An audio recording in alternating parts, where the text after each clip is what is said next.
it slow. Okay, I feel your anxiety.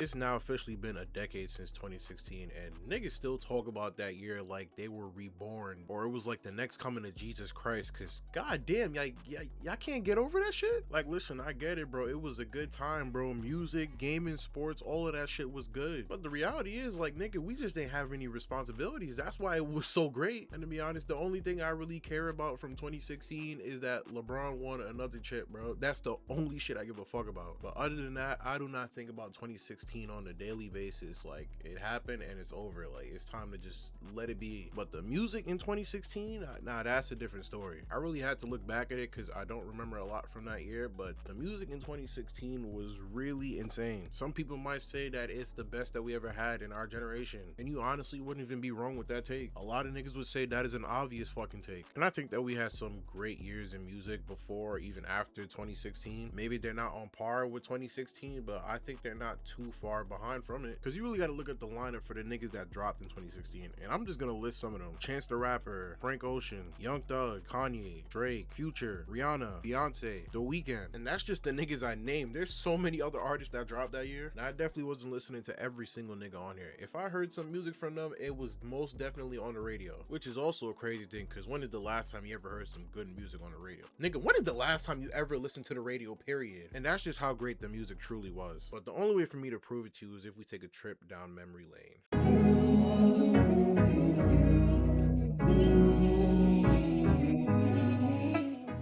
I'm charged up. I'm charged up. Oh man.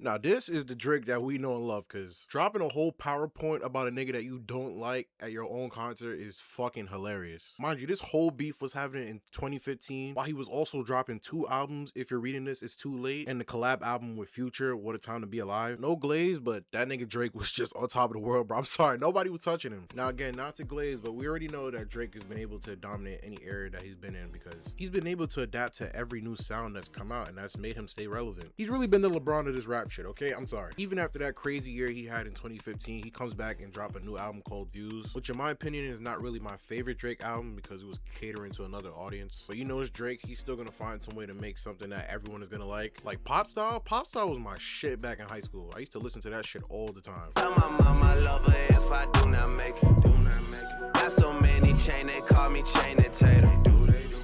Bro, I just made a crazy ass discovery while recording this fucking video. I forgot that there was an OG version of Pop Style with Jay-Z and Kanye West, bro. I remember listening to this shit every day, bro. Yo, this shit was so tough. A lot to get me, they don't get it. I cannot be gotten, that's a given. They like Pablo. This nigga Jay-Z deadass only said 2 lines on this shit, so I wouldn't really even consider him a feature. My other favorite song off that album is Hotline Bling, and it's not even really because of this song. It's because of the dumbass music video that Drake made to the song. He had everybody doing that stupid ass dance for damn near a year, and it was just hilarious as fuck every time I saw it. Late night when you need my love, call me on my cell phone. Don't get me wrong, this shit was tough back then, but now that you look back at it, it's like, what the fuck was this nigga doing, bro? Like I said before, Drake having a good year was pretty much a common thing, except for when he used to do dumb shit like this. Remember when that nigga confessed his whole love to Rihanna on stage, and then that nigga dubbed the kiss from him? Yes, bro, we are not forgetting this. This shit was cringe as fuck. But on the other hand, I fucking get it, bro. It was Rihanna. It was Rihanna.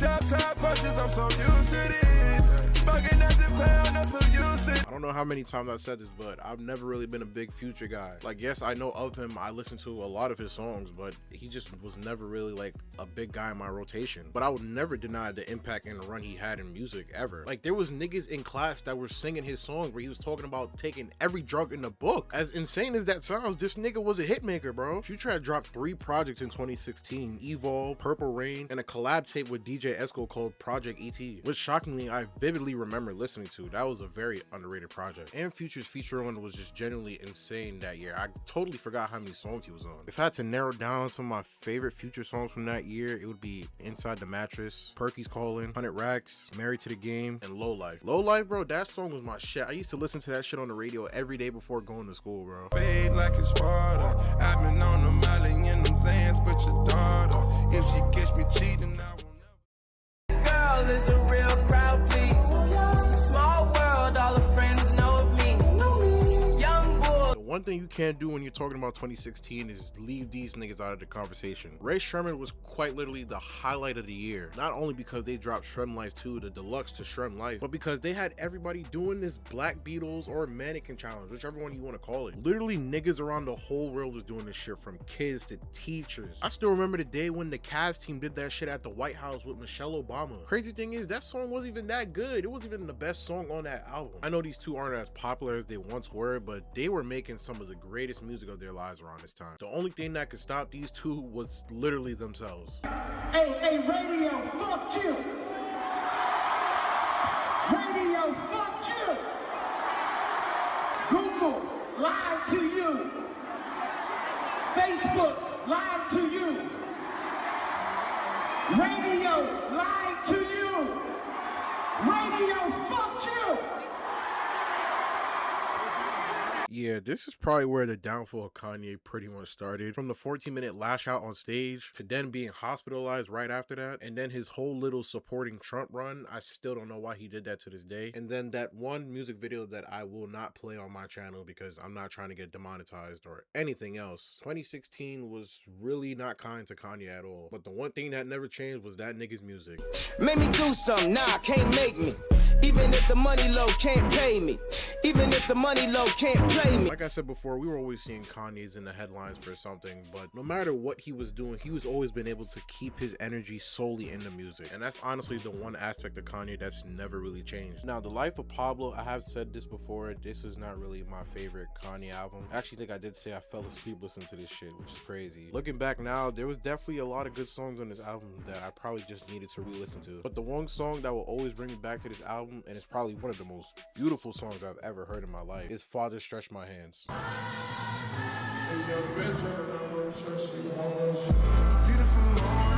Every time I hear this song, I just think of this video, bro, of Kanye and Kid Cudi and Pusha T and everybody in MSG just vibing out to this song, because it really just shows you what music is really supposed to be about. Just people enjoying themselves and vibing out. And Kanye, like Drake, has been another person that's been able to dominate in any era that he's been in, mainly because the nigga lives and breathes music. And that's probably why no matter what he's done or said, he's been able to thrive in music for as long as he has. I get those goosebumps every time. I need the Heimlich, throw that to the side. Now, this is the Travis Scott I remember. This was quite literally the first year that I found out about Travis, and I felt like I was being put onto a whole completely different genre of music. It was just something I've never seen or even heard before. Right after dropping a 10 out of 10 album in Rodeo a year before, he comes back the next year and drops Birds in the Trap Sing McKnight, which could quite easily be up there with Rodeo. This album is damn near perfect too. I don't really think there's any bad songs on here at all. And I might have to do a discography video about Travis too, because I'm not gonna lie, his discography, it really might be up there. Hold up, Thug wanna play some new shit. What does Shawty say? She suck on a dick on the plane and I just call her airhead. I just went hunting and I found me a rabbit. I picked out the carrot. Thug is another rapper I was just discovering at this time. The first song I ever truly heard from Thug was the song he was on with Rich Homie Quan, which was Lifestyle. I can never forget that shit. That was literally a middle school anthem. Young Thug was literally one of a kind during this era because all the old heads could not understand a word he was saying in his songs, and they could not understand why we like this shit so much. And this was around the time where the quote-unquote mumble rappers were becoming so popular, so Thug had a lot of criticism coming towards his way with his music, but he ended up defying all the odds and really started to break out in the music industry this year. Dropped 2 albums in Jeffrey and Slime Season 3 with the infamous snippet that everybody knows from Yeezus Season 3. Young Thug quickly became a household name in the music industry.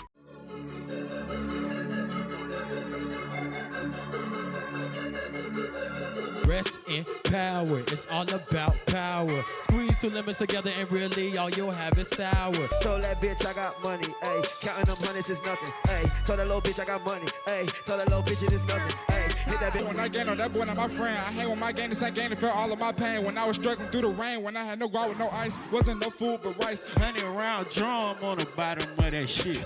Chop a nigga down like a fucking lawnmower. My cousin G1 got out for manslaughter last week. Gave my dog $1.50, that nigga brought me back 3.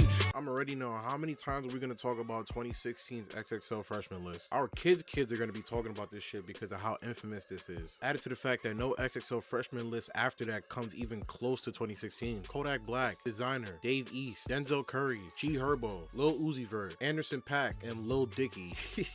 I'm sorry, this nigga is always just gonna stand out to me because somebody said it best. He knows how to put words together, but making music, we're just gonna step away from that, all right? And the cypher, do I even really need to say much about it? The shit was fire from top to bottom. Everybody played their part, and it's probably the only one you can repeatedly play without getting tired of it. Cards in the scammers, hitting the licks in the van. Legacies, family, wait and see, look like a panda.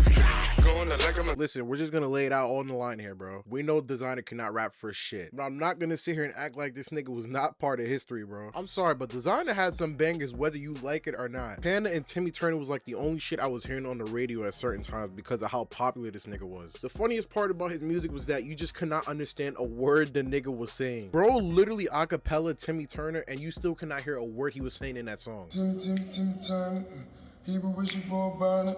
The key everybody walking. You know that it's on the finest. I'm telling you, the only words you're getting out of that shit is Timmy Turner, and it was still fire regardless. But one of the funniest moments of this nigga's career is him freestyling on Hot 97, and Fun Flex is just holding back tears, bro. Lobby, say to pull up with a couple bad bitches, everybody popping. Couple of heaters on me, pull up with them speakers on. Cop told me that's my gun. Everybody did it rape, that's my whip. Don't touch, that's my shit. Don't touch, that's my shit. Don't touch, that's my shit. Don't touch, that's my shit. Cop told me that's my drug, that's my gun, that's my shit. Don't touch, that's my shit. Don't touch, that's my shit. Don't touch, that's my shit. Don't touch, that's my brick. Don't touch, that's my bitch. Don't touch, that's I'm rich. You know what it is, Funk Flex Designer. Everybody can come up here, Brooklyn. What it is, Yo, what is he saying at the end, bro? Yo, this nigga got me weak. Yo, yeah. You wanna come out here? In New York, I merely rock.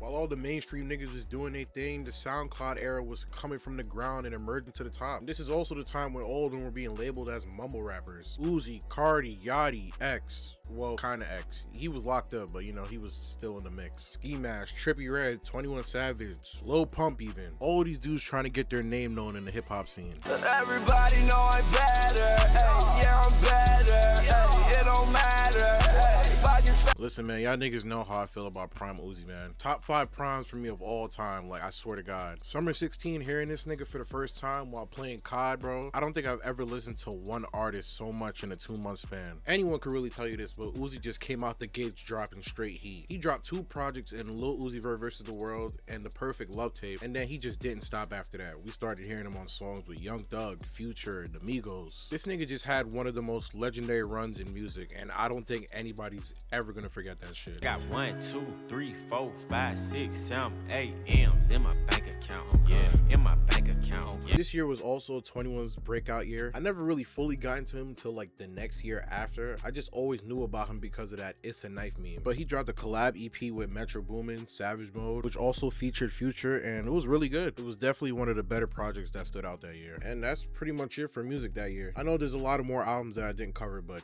I would be sitting here for like 20 minutes, bro. I'm not about to do that. I do want to say something to the 2016 fantasizers. It's time to put this shit to rest, bro. That year is never coming back, bro, and I don't think you're gonna have another year like that, mainly because all you niggas are adults now. The amount of times I see 2016 being talked about on a daily basis, and now you niggas are trying to say that 2026 is about to be the new 2016, you niggas are just setting yourselves up for disappointment at this point. Maybe just try and go have a good year instead of expecting a good year to just fall into your lap. You 2016 niggas are just like the niggas that just still live in high school. I mean, you quite literally are that, but it's time to put it down, man. It's over, bro. It's not coming back, all right? But other than that, I hope you enjoyed the video. Like, comment, subscribe.